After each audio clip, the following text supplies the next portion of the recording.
Are you unsure of how and why to speak up about what it is that you do?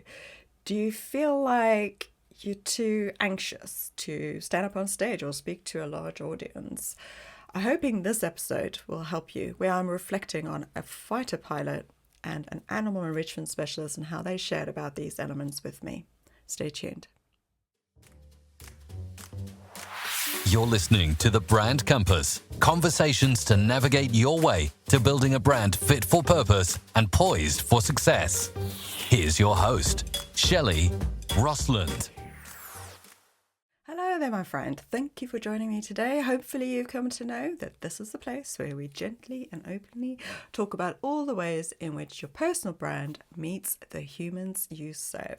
This is one of my reflection episodes, and I wanted to look back on the discussions that I've just had with the former Typhoon Fighter Pilot, Helen Seymour, and Kingston Jones, an animal enrichment specialist. If you haven't listened to these, please do. Go back and listen to these in full. But hopefully what I shared with you today will encourage you to go and do that. There are now 12 conversations in this series that I've been doing for you to go back and listen to, and they've all been focused professionals in their fields, and I've chosen them specifically to give you light and inspiration and give you permission to shape a version of yourself that you are happy to share with the outside world. Okay, so let's get into what I wanted to share with you today. With my conversations with both Helen and Mark, there were these three overriding themes that I felt came through, and those were, number one, building confidence in self and topic. Number two, speaking up about what you do. And number three, collaboration and communication. Hope I piqued your interest. Stick with me. Let's get going. My first reflection is about how confidence came up in both conversations. So both Mark and Helen talked about confidence really subtly until we kind of dug into it. So for Helen, she shared that she has suffered from imposter syndrome in her fighter pilot career and also today in her speaking and training business. She felt it was important to bring up because the more we can be transparent with when we're not sure about something, or we can admit to not knowing everything, the freer we'll feel going about our daily lives. At least that was my takeaway from what we were talking about. She shared the metaphor that she uses for herself and she advises others to use, and that's her confidence wall. The premise is that you seek out these small, medium, and big wins, and you note them down, and you use them as to figuratively build this wall of evidence that you have done something well or you've achieved something. And over time, you just build this wall that you keep referring back to when you feel like you're stumbling. Even if one brick falls off, there are still many more to go back and hold on to. With Mark, he shared that he and his business partner, Chris, just buckle down and they do what they need to do, even if they feel a bit jittery about it. A bit of a fake it till you make it kind of situation. However, over time, their point of view and opinion on how things should be in the world of animal enrichment and also in keeper well-being have proven to have solid truth behind them. They've really built their confidence wall with years of experience under their belts. So there are less occasions now where perhaps they have to push themselves as much in communicating with the outside world or in taking on new opportunities. For me, I think when you're finding your feet and you're beginning to build a platform from which you can speak with ease, using one of these methods is sure to help in building your confidence. It's worth remembering that confidence comes from acting, testing, experiencing. It's an acquired skill. It's not something you're just born with, although we feel like some people are just naturally born with the bravery to be confident, right? My next reflection is around speaking up about what it is that you do. I guess this is a bit of an extension from the confidence point we just talked about, but I feel like there's more to this that I wanted to get into with you. With Helen, she was in the RAF for more than 20 years, probably closer to 25, if not more, in her full time with the RAF. And for pretty much all of that time, she was actively encouraged not to talk about what she did for a living. She was involved in highly charged and dangerous flying missions, and being one of the very few female fighter pilots, she was very recognizable. So if anything was leaked to the press, it would be quite obvious that she was involved. So for over 2 decades, she was very quiet at parties or social gatherings when somebody asked exactly what it is that she did for a living. Once she was retired and started her business, she then had to work out how to safely share and talk about her career, and then learn how to translate that into something that prospective clients would find interesting, like her strengths and how those work in the civilian world. This isn't much different to anyone who's had to move from employment to go into business for themselves. Sometimes people feel a little shy because they haven't shouted out about what it is that they do or what they are good at. In fact, many people are like that when they come out of employment. But as soon as you have to actually focus on really marketing and communicating you and yourself and what it is that you do with the outside world, this becomes one of your biggest challenges or obstacles to overcome quite early on. Now with Mark, his point around us speaking up about what it is that you do was more about finding opportunities to share your message with more people. In his field, he shared that there's not enough experts that communicate well.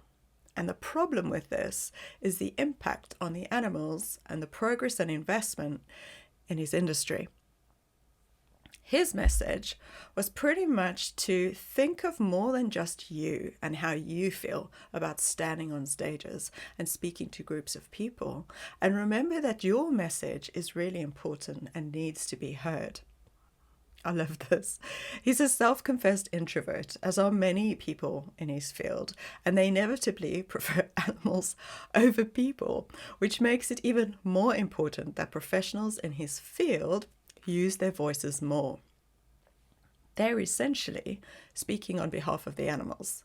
And a huge part of what they do is around educating more people on the very real challenges and gaps in the animal enrichment and welfare space.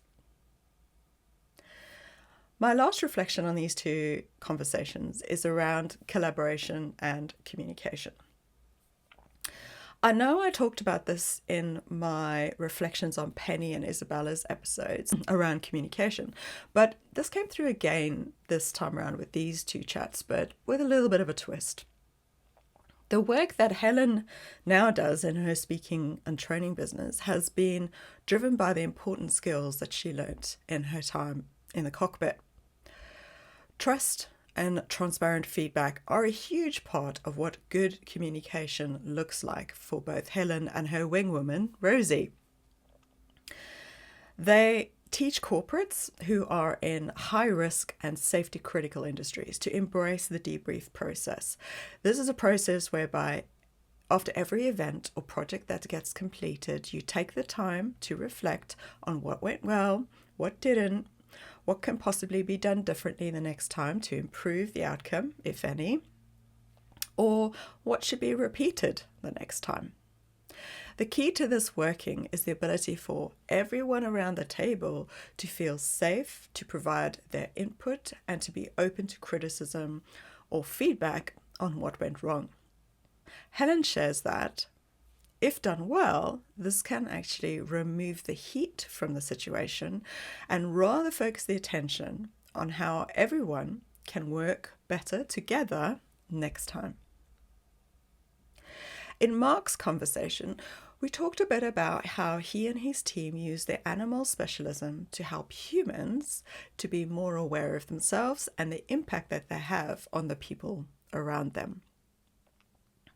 They will gently redirect an activity or a discussion closer to what the reason is for them all to be there, doing the activity, and the fact that the animals will benefit in big ways from what it is that they're able to complete and install. He shared that people tend to then work closer together because the outcome is so important, and then they kind of get over their own personal quips or egos. I'm paraphrasing a little bit here, but that's kind of what he was getting to in our conversations. And he witnessed many of an attendees snap out of their blatant refusal to participate when they realized that they were actually there for the animals and not just the team building. That's like a side benefit, if you like. And suddenly they're just really keen to collaborate and communicate clearer with their teammates.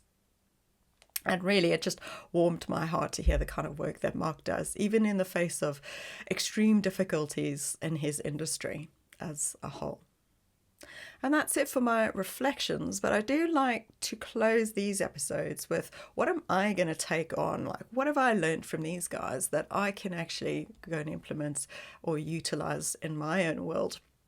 I guess for me, the confidence topic is a good one. I mean, I tackle it every day with my teenager, who tends to focus on what goes wrong and wave away the instances where things go right.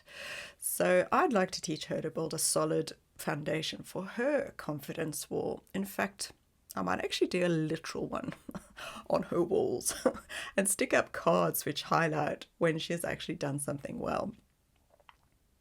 On Mark's point about honing in on why your message is important and then just getting over yourself to speak up about what it is that you do, I think I need to work on this a bit more myself. I mean, I know that the work that I do with clients not only changes how they intrinsically feel about themselves and what they're good at, but it actually significantly shifts how they then move in the world and communicate themselves. However, I still find myself hanging back and letting imposter syndrome kind of drain the energy bubbles from me. But I promise to do better. Does that resonate with you? Okay, let's promise that one together, shall we? Okay. I think knowing why communicating and getting along with the people around you is key. I feel like this came through strongly from both the fighter pilots as well as an animal enrichment specialist's perspectives. There are far too many adults still acting like grown-up teenagers in the world, and they toggle between this I know it all attitude and a what's in it for me self-centric ethos. I'm quite focused on always making sure everyone in a conversation knows what's going on, why we are talking, and we ensure that we go around and we check in on what everyone is hoping to get from that conversation or piece of work that we happen to be working on together. I guess it's because I'm overly cautious much of the time of coming across dictatorial, which is not the style of communication I want at all. So I guess I already try to spend the time kind of clearing this up from the start. I have found Eric Berne's transactional analysis work very useful as a backdrop to any human interaction. And I learned this, when I did like a coaching diploma. I think it was like when I first went self-employed, 2007, somewhere around there. And basically, if you can identify really early on which of the parent, adult, child egos are at play, it's an enormous help to creating a space for useful two-way, mutually beneficial communication, which can only really happen at an adult-to-adult situation, regardless of the age of the people involved. There are some leaders who are constantly stuck in parent-child, which can be hugely disenchanting for the long term, with team members who no doubt have their own credible authority and experience in their field, but they don't get the opportunity to express it or utilize it. And I saw this quite a bit in my early work with franchises when I first went self-employed. And that's it for this episode. folks. If you haven't listened to Helen's episode, it was number 79 and Mark's was number 80, then I hope this episode has actually encouraged you to go back, find them, and give them a listen on your next drive or dog walk or kids pickup. I'd love to know what you learn about yourself from these conversations I'm having with people who are out there forging away through their professional worlds and trying to just be more of themselves in their everyday.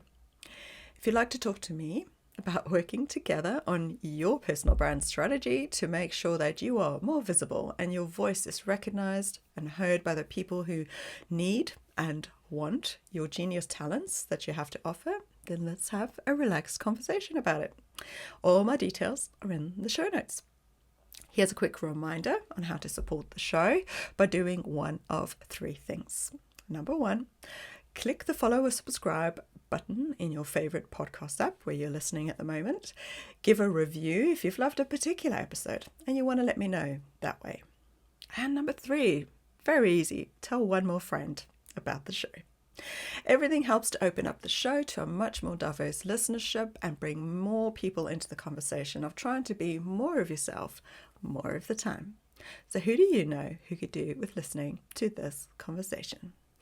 Share this episode. You know you want to. Until next time, my friend, stay strong, believe you have value, and make good brand decisions.